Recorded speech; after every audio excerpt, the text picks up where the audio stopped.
All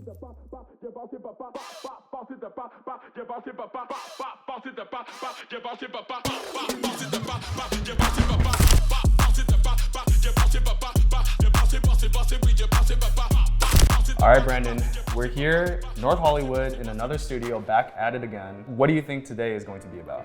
Well, last time you brought me over to a studio, it was to use a robotic camera arm alongside the 1200D Pro. So I'm guessing this time it's for something equally as technologically advanced.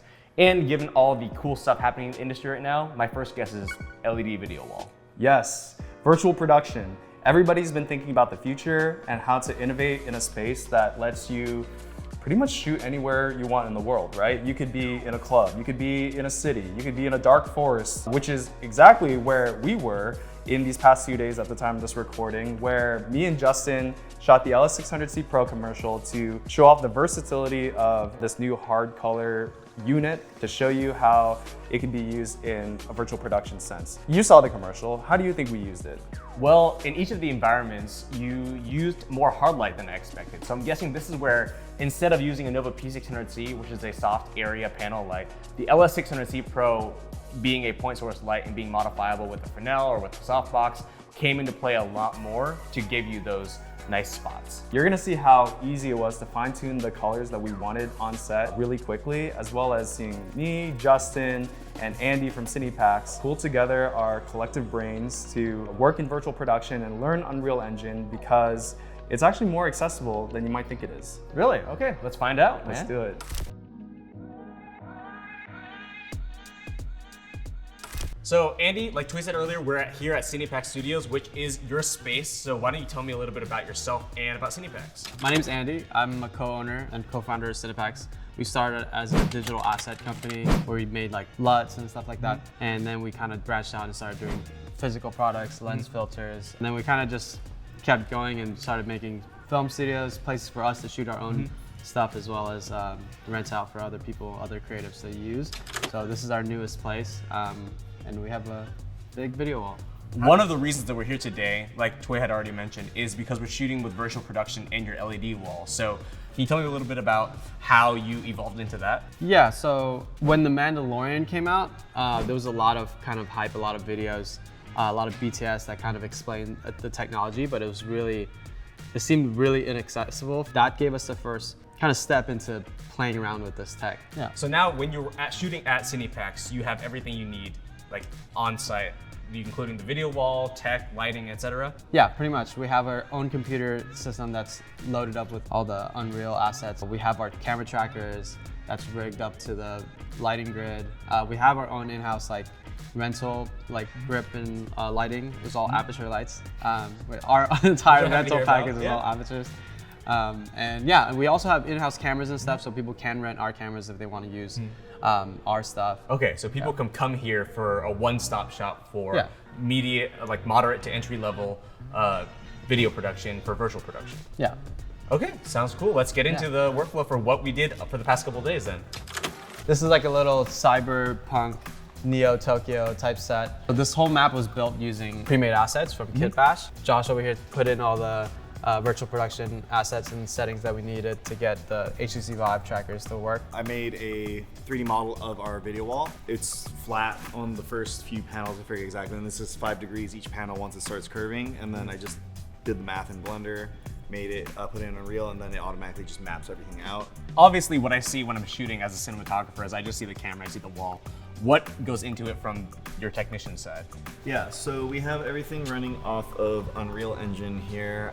So yeah, like you said, we have the LED wall right here, and then we have virtual cameras. There's a track camera, and then we also set things up on an iPad, so you can digitally just move the entire stage. You can change focal length, like quality of certain things to make sure that you have better performance. You can change the intensity of light. So you can basically change anything that's in Unreal and just put it on this iPad. So obviously virtual production is like primarily two key components. One is the background of the LED wall that everyone always talks about. But then, like we mentioned before, you have to gen lock it and sync it up with your camera, and if you want the lights that you have in the scene. So can you walk through a little bit of how that process works? Yeah, so I mean the camera, there's not too much besides just the tracker and the Genlock signal that comes into this. Okay. The Genlock, pretty much, we have a Blackmagic sync generator that just sends a signal to all the devices to make sure everything all the frames start exactly the same place. Okay, and then one of the cool things you mentioned beyond the camera, because everyone's seen cameras track, but one of the really interesting things y'all did was you mounted a tracker to our actual light fixture. So it's not only affecting the scene in real life, what you see on camera, but it's also affecting the background. Can you tell us a little bit more about that? So it's basically the same concept, except a lot more simple because there's not really too many like crazy settings that you need to do other than just the position, obviously. Like I said, with the iPad, we can set the parameters of the light to change it to so that way you have like intensity, color, like whatever you want. Like if you see in Unreal, like basically you have the camera that's going to be here and then the light in the same spot, so you'll actually see in digital space as well exactly where the camera is and lights are. What's up, my guy? And we're going to talk about what it was like for the both of us, our first time with virtual production and setting up the scene here and everything that we had to think about on the day of. To start off, I haven't done this before, I've seen it, right? Yeah. So I kind of just wanted to wrap my head around what goes into something like this. So I ended up hitting up Andy, a communication with Andy, me, Josh, figuring out what these backgrounds would be, the cities would be, was kind of just my first step into it, right? Just wrapping your brain around the technology so then you can then utilize it on set. So the first thing that you're facing with was like the angle, right? The angle of things like we're looking down the street. That was the first point of realism in the virtual production sense. So the second thing was like your lens field of view, right? Right. You had to communicate that to the text so that everything would look correctly in terms of what the angle was. Yeah, so I think the first step is like when your camera is tracked and you choose a lens choice, you have to communicate that to the tech so that he can then give you the field of view that you would get, say, from a 50mm lens, right? Yeah. If you have a 50mm lens on and you have like a 20mm lens in there, the perspective is going to be off. And so now the third thing that you had to think of, depth of field. With camera, we're shooting at a 2. I chose to shoot at a lower t-stop to blur out the background and the pixels on the wall, right? If you're too like stopped down, not shallow enough, you could run into the fact of seeing like the pixels. And so in camera, it obviously looks different in person, but when you're in the tracked camera, all the stuff starts to line up and it starts to kind of blend into one, right? That's the whole point of this, is we're trying to make this look real without actually being in neon Tokyo. So to start off, I knew I wanted to have some kind of stylized moonlight in this, right? We're in this like futuristic Tokyo city. I feel like just like a white moonlight wouldn't really add anything, right? We're gonna add something that has a little bit of style to it. So I had the guys add an actual moonlight into the set, and then I had them give me that like peacock neon blue color. Okay, your favorite blue gel. Yeah, I love it. It's my favorite from Alive, yeah. So what we did is we added a Nova P600. And that is gonna be basically just wrapping that around and bringing that into our actual physical world. I like going in and lighting with my practicals, right? So my moonlight and then any lights that are gonna be in frame, practical lights. So I had the guys add, if you see this over here, we have this like glowing orb, and it's just a sign that's like a lit up sign on a building, right? The reason why I did that is because I needed some kind of edge light on my talent. Just to separate him and make sure that he wasn't, so flatly lit. Yeah, but back up a second. You told me that you just added this light so you could add a real life practical and motivate it. So you just were able to add something into your scene. Yeah, just like that. The guys can literally move it around. You want to move it really quick?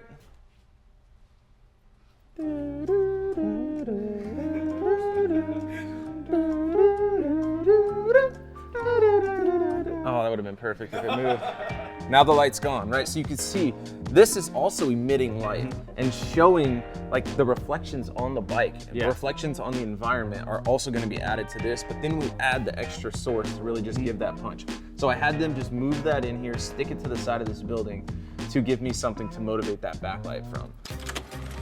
So this is actually really cool what we did here. Now, as you can see, our video wall ends right there before this wall here. So that's the end of our world that we can see. But real life objects like this glass on the telephone booth, reflections are gonna see what reflections see. Since we don't have like a rolling video wall or a separate piece of video wall that we can move around to get into those reflections, what are some lights that can look like they're in there but don't necessarily have to be the video wall? So as you can see, we have these letters here. It says like coffee or something, but it's neon lights and they're yellow. We're gonna bring in these tube Bring lights in that some are the tubes same color. that will be the same color, that will look like neons, that are gonna extend our world in the reflection. The last couple lights are actually more? Okay. inside the booth. So if we go ahead and get in there. Okay, so as we get, so moving on, the last sources that I need, when he walks into the telephone booth, he was really dark. There's nothing overhead, and in almost every telephone booth you see, there's always gonna be like a fluorescent fixture up in the top. Yeah. So now that is not portrayed in our city, right? This is now just physical lighting and bringing us back to our roots, right? Like we're in this crazy world, but you know, we're still lighting a physical space here. Yeah. So up inside there, we have an MT Pro, and that is set to It is a HSI. new light, yeah? Yeah, it is a new light. We have that up top there. That's pushing down kind of this fluorescent-y green, nasty, still in our like neon spectrum, right? It's stylized. It's not just a white light. And then that wasn't giving us quite enough push from the top to actually key him.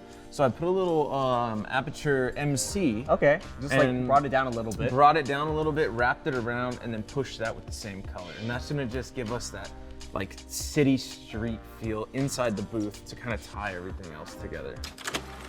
I have a question though. Yeah. So how do you, as a DP, because it's all about control for you, how do you prevent yourself and pull yourself out of being super micro with everything and making sure that you're not finessing over too many little details and at the same time just focusing on the big picture? Sure. So I walked into this and I tried not to change as much as I could, right? I tried to treat it as a physical location.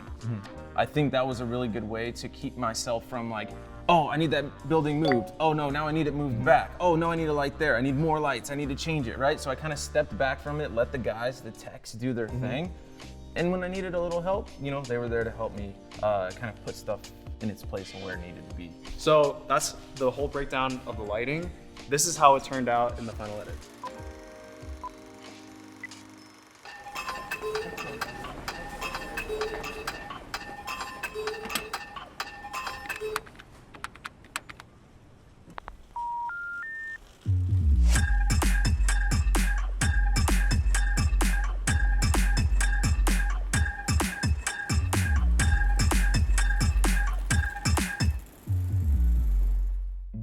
Okay, so we just wrapped up an entire walkthrough of how to do a virtual production. Everything from the camera work to the actual virtual work to the practical lighting that we have to do inside the scene. So Justin, having now done this and working with Andy for the first time, tell me, how easy would it be for someone, a new filmmaker, to walk off the street and work with a virtual production studio like Cinepacks? Sure. I mean, Andy and the guys here made it very easy for me. This is my first time, right? I haven't even touched this stuff. I've seen it on The Mandalorian, right? But coming in here, you just really have to wrap your mind around things. And the guys made it really easy. They explained stuff. They told me the program they're working in, Unreal. I did my research. I downloaded it, right? So just like anything else, if you get a new camera, if you get new lights, if you're on set for the first time, wrapping your mind around things so that you can figure out how it works and how to implement it correctly in your project. I know that on the day of set, I was stressing out about like if this was gonna work and if everything was gonna come together without any technical difficulties, but you made it really easy for me, Andy. Yeah, preparation is key. Just make sure you talk to us early about what you want so we can have everything ready.